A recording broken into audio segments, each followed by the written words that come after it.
আপারে এটা সুইমিং করার সময় পড়তে হয়, এটা খুলে রাখো। এটা যখন সুইমিং করতে যাবা তখন পড়বা। ওকে? আমার কখন সুইমিং পুলে হ্যাঁ, নিয়ে যাবো। ধরো। কচু শাক কিভাবে কাটতে হয় তুমি জানো? মনে না। 1 বছর হয়ে গেছে তা। ও কচু শাক। হ্যাঁ, এটা কি শাক?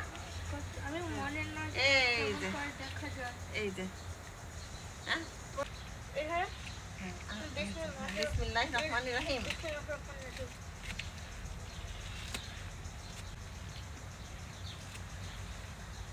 ওকে, আগে পটের গুলা কেটে নিচ্ছি, তারপর মাটির গুলা কাটবো। জলদি জলদি কেটে দাও আব্বা। ধরো, ওটা ধরো, এই যে মার মতো এভাবে ধরো।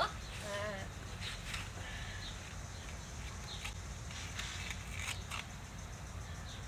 গুড।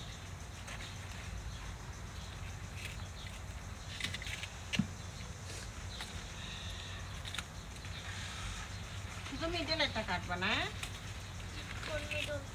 হ্যাঁ, সাইডে সবগুলা।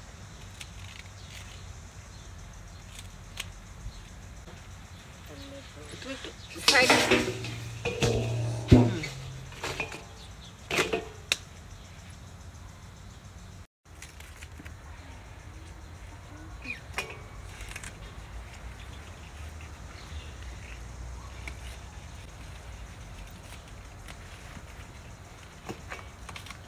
যত কাটি দেওয়া যাবে তত আবার হয়ে যাবে, অনেক বেশি হয়ে যাবে। এই জন্য কাটে কাটে খাইতে হবে তুলে তুলে।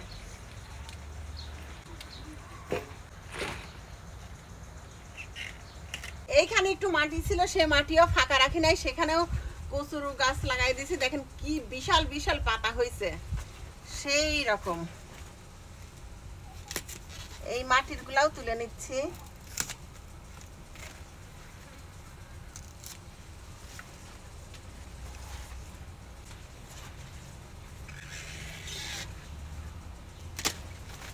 দেখেন এক একটা পাতার সাইজ কি হয়েছে, সেই রকম, দেখেই শান্তি।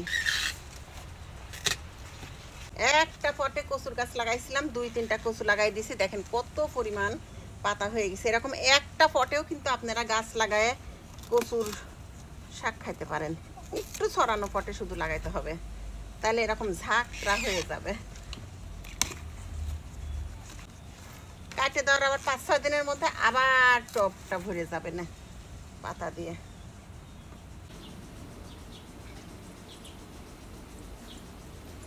দেখেন মাশাআল্লাহ কত কচু শাক হয়ে গেল, একদম এক গামলা। আমেরিকায় বসে যে, নিউ ইয়র্কের মতো জায়গায় বসে যে কচু শাক ও দেশি কচু শাক খাইতে পারতেছে, এটাও আল্লাহর কাছে অনেক অনেক শুকরিয়া। তো সবাই ভালো থাকেন।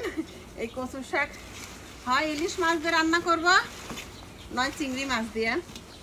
তো সবাই ভালো থাকেন। আপুর ভিডিওগুলো যদি ভালো লাগে প্লিজ শেয়ার করে দিয়েন। আজকের মতো এখানে, আল্লাহ হাফেজ।